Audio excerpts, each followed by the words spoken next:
Hi everybody, my name is Mr. Botchen and I am one of your school counselors here. Today we'll be talking about stress and wellness. It's all part of what you're doing in PE this year. It's just all about getting to know yourself and getting to understand what you can do when you're stressed. So now that you're in middle school, you are having to take on more responsibilities. You know, there's more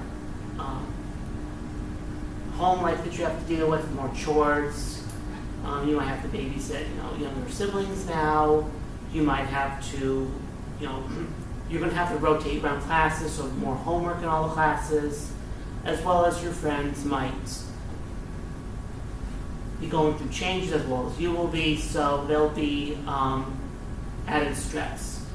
So, on the paper, today, so you've all been given a piece of paper. Can you quickly write what stress means to you?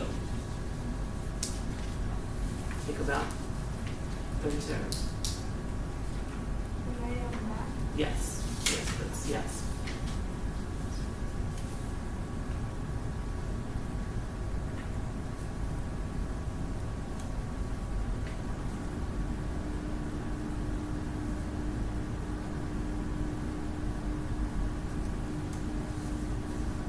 Okay. Now, in groups of two, share what you have, as well as maybe come to a group definition of stress. What stress means to you?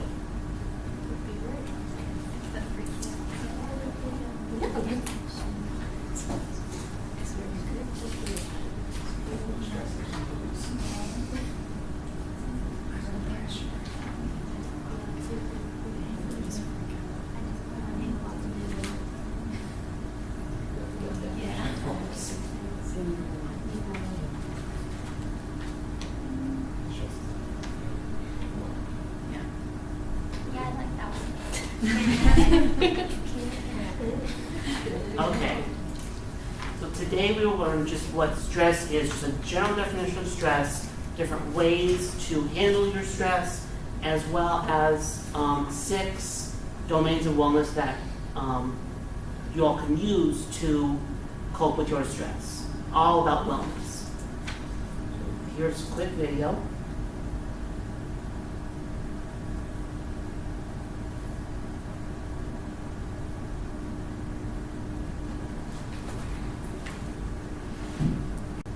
All right, you're back on. Hi everyone, my name is Alicia. And I'm Kenilyn, and we're here to educate you on stress and the effects that it has on your body that you may not have known. So Kenilyn, did you know that Statistics Canada reported that in 2013, 23% or 6.6 million Canadians reported that most days were quite a bit or very stressful? Wow, that's a lot. Yeah, so if you think about it, if Canada were this pie, 23% of this pie would be very stressed out. I don't think I'd want to eat that slice, would you, Kenilyn? Nuh-uh. And 60% of students said that most days they experienced overwhelming anxiety. And also, females reported being more stressed than men, which would be a really cool topic to explore, but maybe for another time. So let's jump into defining what stress really means. So stress was coined by Hans Selye in 1936, defining it as the non-specific response of the body to any demand for change, which means stress can be a good thing or a bad thing. Stress is the body's way of protecting you. It keeps you motivated, alert, and focused. Do you remember your first public speech, your first date, every single time you go on a roller coaster? These are all body's positive stress responses, or eustress. But past a certain point, stress negatively impacts pretty much every aspect of your life. Acute stress occurs in short bursts. It's due to the demands of your recent past or your upcoming future. People who experience this frequently can develop coronary heart conditions later on in life. Chronic stress, on the other hand, is the ongoing stress we tend to ignore or push down, just like money, health, relationships, job stress. Left uncontrolled, this stress can also affect your health and your immune system.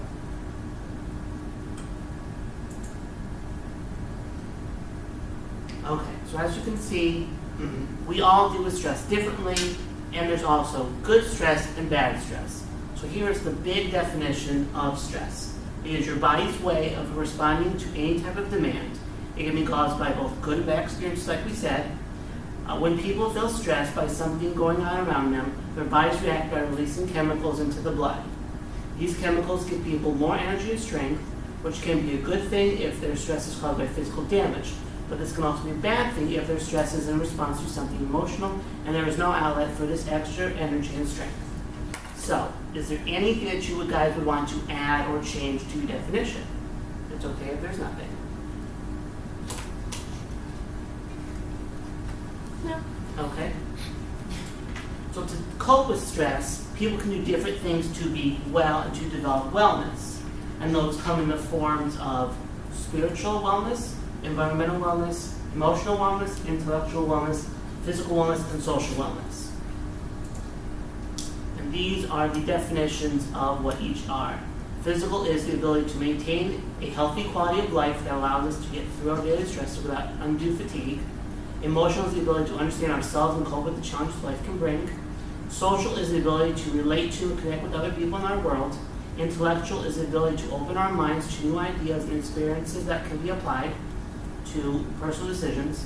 Spiritual is a personal matter involving values and beliefs that provide purpose in our lives. And environmental is the ability to recognize our own responsibility for the quality of the air, the water, and the land that surrounds us.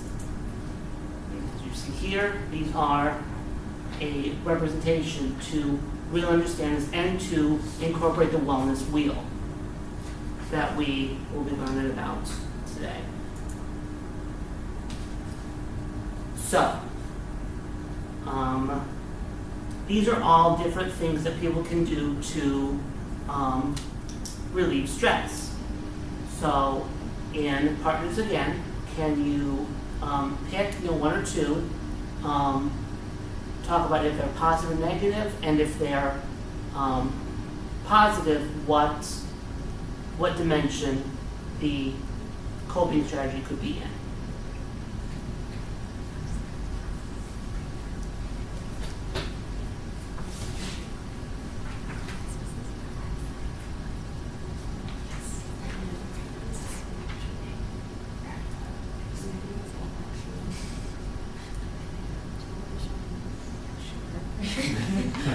Okay.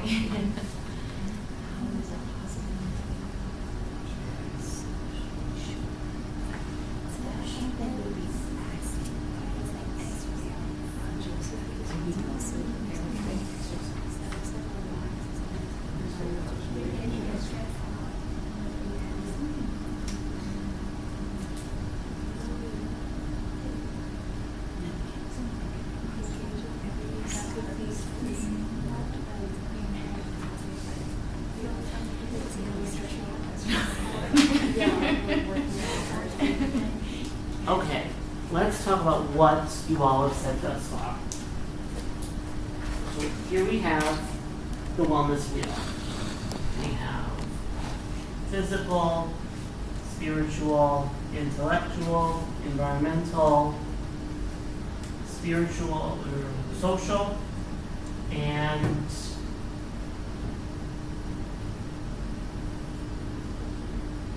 what's the one I'm saying? Environmental. Environmental. Emotional. Okay. Okay, so what is something that somebody thought of in each of the domains? Medicine, we put spiritual. Okay. Okay. Mm-hmm. Reading could be intellectual. Intellectual. Okay. Exercise, aerobic, lean would be physical. Okay. Okay. Yes. Listen to music could be environmental. Okay. Okay. Anything else? Socialize with friends. Yeah. Or social.